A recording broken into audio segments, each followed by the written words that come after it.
we're grateful that he has given us the audience today to come in and say hello. He's grateful. Sanwo-Iku. He will be grateful because for those who are in the know, right, it seemed his own days were numbered.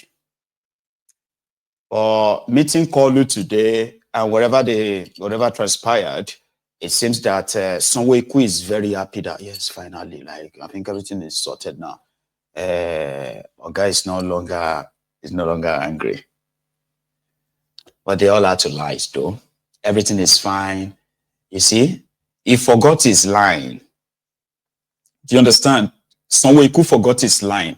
It is not that the economy has taken a bend. That's not what Wale Edun taught all of you. You will say the economy has now turned a corner. A corner. That's what they are telling their mumus. You know, the Ronukus are what the Ronukus are suffering is called the mumuism. All right. And that mumuism, you see that mumu inside the mumu tickets. Now that disease be that. Right? So they have told them that the economy has turned the corner. Sanwo-Iku said it has really, really taken a bend. It's a warning here. It's quite right. Economy, there's nobody in that country. That the corner that the economy bent to or turned to. I don't think there's anybody in that place that won't tell you that they felt the sharp. They say, what? I say the sharp turning. I be turning corner. I be bending corner. I won't look for. I won't weary day on the streets in real life. Wow. It is the same story of anguish, pain, regrets caused by insecurity, corruption, mismanagement, neglect, name it, something like that. You see, somewhere in Delta, okay, you had the cows were out, and yesterday the damages left for the commuters. The only thing that really happened after that was that the cow lost his life, right? Or about the damages, because cows just took over the entire road. And then this happened.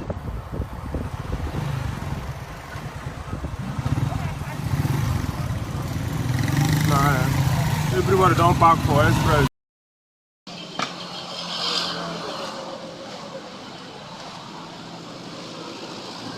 The update.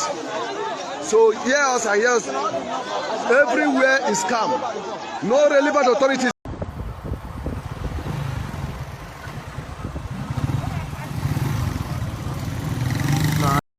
Guys, look at what Aboki cow did to my vehicle this morning. Look at what Aboki cow did to my vehicle. God just saved my life and my family this morning. Look at the damage. Look at the damage. And this is the cow here. Babe, you enter that keke? Look at my children. Look at my children. See the damage they caused me this morning. And some people get mind. One idiot. When they talk nonsense.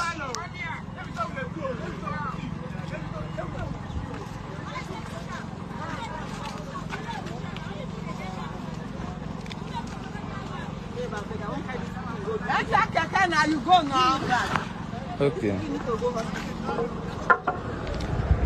Carry them go for shepherd. Where the boy? Where the keke man? Where you going? Where you come again? Tell them go for shepherd. Where the keke boy?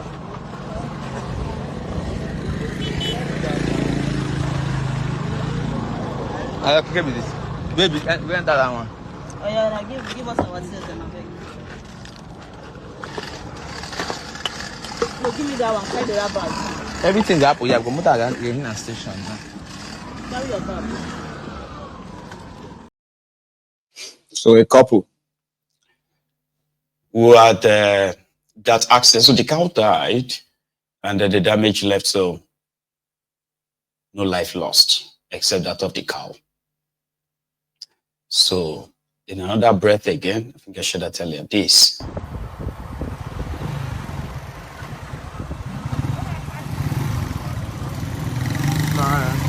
Everybody don't park for express. They wait for cow to pass first. Huh? Now like this we go there for another okay, I no go wait for this cow, have you?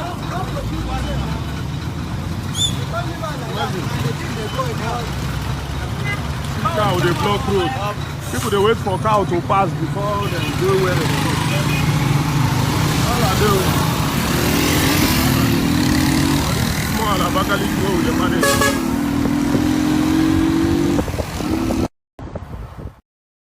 So that one is Ebonyi State Capital, Abakaliki.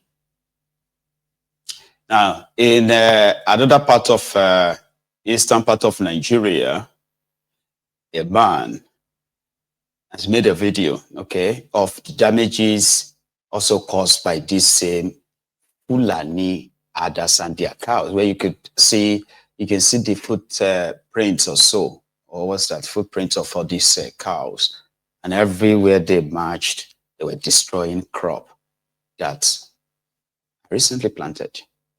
And this is not even like forest too. This is like very close. It's like you have a land, you build a home on it, and the remaining space of land, you decided to plant a food. But right there in your house, in your compound, you're still not really spared from this janjaweed. Biko ejimohera na-ekela ndị agwa ndị mba nnọ agwa autonomous community na ndị ụmụ agwa onye nụ na olie na-awụ Pastor Onyejekwe Ekele Davis Ogazi 1 of ụmụ agwa. Achọm iji ohere a gosinu ma kọwapụtaranụ mkpamkpa kpara na ụmụ n'abalị Chijifo taa. Ihe anụ na ahụ na-awụ ụkwụ nnama ndị Fulani kpọ nnama ha bịa wakpa anyị n'abalị Chijimafo taa. Ihe m na-agwa ihe ebe ị na-ahụ na-awụ kọmpaụndụ mmadụ. Ihe ahụ kọmpaụndụ mmadụ. Ihe awụ ụlọ kọmpaụndụ ndị mmadụ ri ihe a. Leecha ihe ndị ahụ plantain. N'abalị Chijifo taa aga m egosi gị ihe awụ ụlọ mmadụ n'abalị Chijifo taa ka ndị akpọ nnama ha wakpo anyị n'ụmụ agwa. Ihe awụ akpụ ndị mmadụ gbara na dia compound. Ihe akpụ mmadụ gbara na compound ya. Leecha ya ị ga-ahụ ihe compound mmadụ ihe akpụ ihe awụ the segment of the community was invaded n'abalị Chijifo. You can see with your two eyes. Here compound mmadụ. Here compound mmadụ. They were shooting sporadically. Onde niile bi ebe ahụ gbara ọsọ n'abalị. Akpara ha ihe n'abalị. Onwe onye hiri n'ụlọ ya n'abalị. Around 3-4. Ihe awụ afụ ọrụ mmadụ tara afụ ọrụ. Leye. Look at it. This is what we are suffering. Ndị eme na anyị ihe o. A na-ekwuli onyele orutebeghị ya eche na ọ dị isi. Ihe otu ha shigbu our brother a na-akpọ Ozemini Riaka.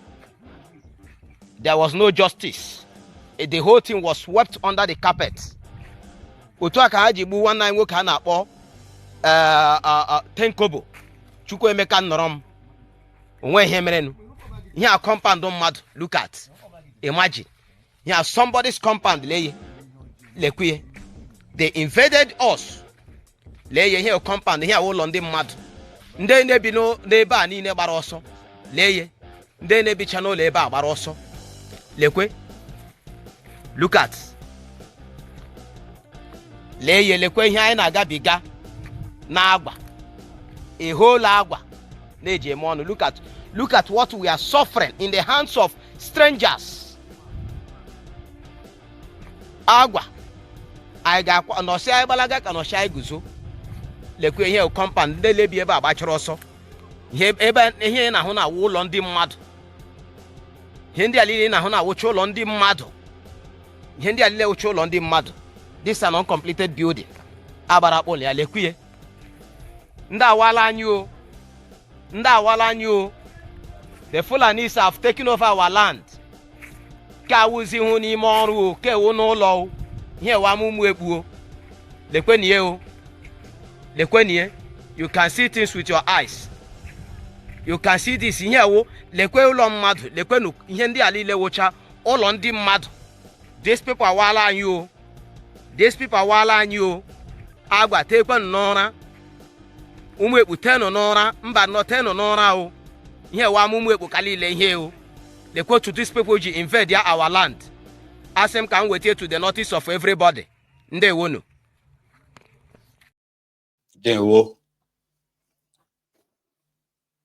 So, when you see people react based on their own personal experiences, and you that is seated very comfortably in your, I don't know, maybe your room, and then you think, the reason why these people don't want these Fulani terrorists around them was because somebody taught them to hate Fulani. Who taught the Fulanis to hate Nigerians or to hate indigenous people of that place? There must be something that drives them enough that rather than seek, a portion of land and set to build your businesses and all of that, they came with guns. They killed women and children. Innocent people were slaughtered. Villages were ransacked and set ablaze, right? So what would you say? Those people, what would you say they did or what they have done to the Fulanis that they warranted that level of violence to be unleashed on them? I'm only asking this. I don't expect any answer from you. You're just going to hear what I asked, and you are going to keep asking yourself that. Like, do you really think those who are become victims of all these destructions, those the system continue to ignore, who have had these personal experiences to the point that some of them have lost their loved ones to these terrorists, do you think they need anybody to teach them to say no to Fulani terrorists in their region? That you will now say they are hating, they hate Fulani. So you loved them, or like you would love them. Yeah? It's okay. Now, here is, here is a Fulani who believes that except everyone is lying to himself or herself, right? The damage is done by disarmed terrorists. And they are Fulanis, of course, is not limited. The consequences of that is not limited to them as they continue their jihad. This one says is reminding them that it continue to portray every Fulani you see as a terrorist. But you know the irony of it all is this. Psychologically, where we have seen the atrocities of all these terrorists. So psychologically, we just automatically believe that it is their poorest that are committing this terrorism, and they are the Fulanis. But you will see the same people who have this their nag for the Fulani terrorists because of their terrorism and all that. But they are in bed with the same Fulani elite who have been doing so well in protecting the supposed nomadic, ragtag, dirty-looking, AK-47 wielding Fulani terrorists. So some of you are comfortable. Some of you are even like pushing for some of these Fulani elites to come and lead Nigeria again, like Bokuwari. But psychologically, you just believe that, oh, the dirty ones are the terrorists. The rich one are what? Terrorist sponsor or financier or enabler. Don't get it twisted. A brother says this, actually hurts them too, those ones who are not in the bush. My message to my Fulani people, my dear Fulani people, my heart is bleeding. I cry not just because my own father is missing, but because our entire tribe is bleeding silently. We are hated, we are feared, we are misunderstood, and some of it is our own fault. Today, everyone sees the Fulani man as a bandit, even when he is innocent, even when he is just a farmer, even when he is a man of peace. He is already judged as guilty. But this was not who we used to be. Our ancestors were people of honor, people of truth, people of knowledge. Do you remember our ancestor, Shehu Danfodio, Shehu Usman Danfodio? Do you remember what he stood for? He stood for justice. He said, a nation can rise without religion, but it cannot rise without knowledge. And it is true.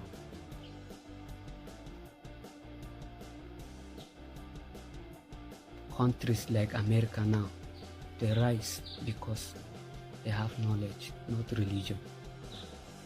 Shehu Danfodio fought ignorance with books, not with bullets. He built schools, not bandit camps. He taught justice, not jungle. So what had happened to us? What happened to us? Why are we no longer known for knowledge, but for AK-47 and cows? Why did we abandon the turban of scholarship for the image of terror and banditry? My people, we are destroying ourselves. Today, we can't walk freely in markets. People fear us. They avoid us. They insult us. Even when we are innocent.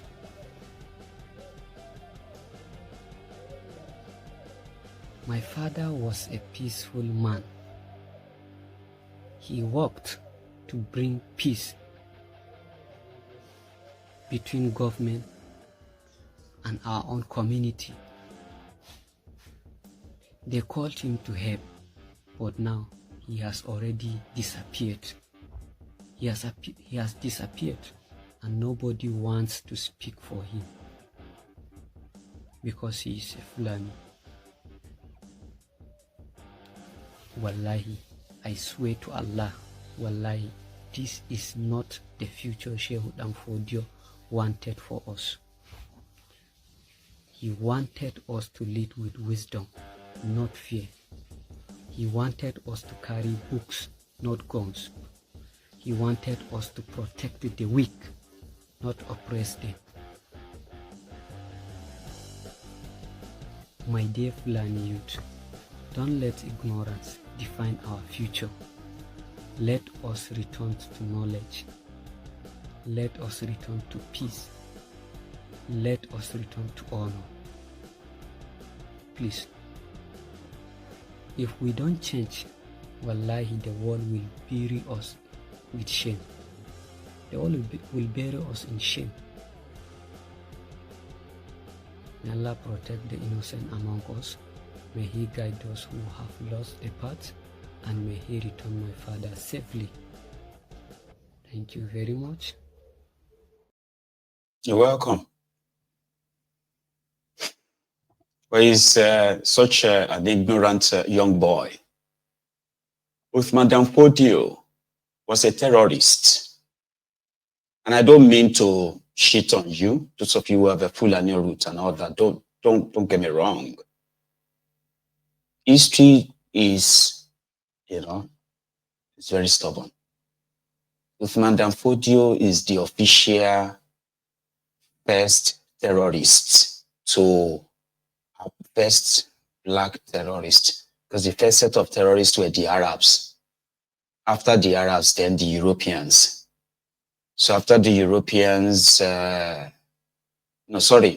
think Fodio came before the Europeans. It's the Europeans who... Othman Dan Fodio is not in any way related to any part of any land or people that are known to be of today's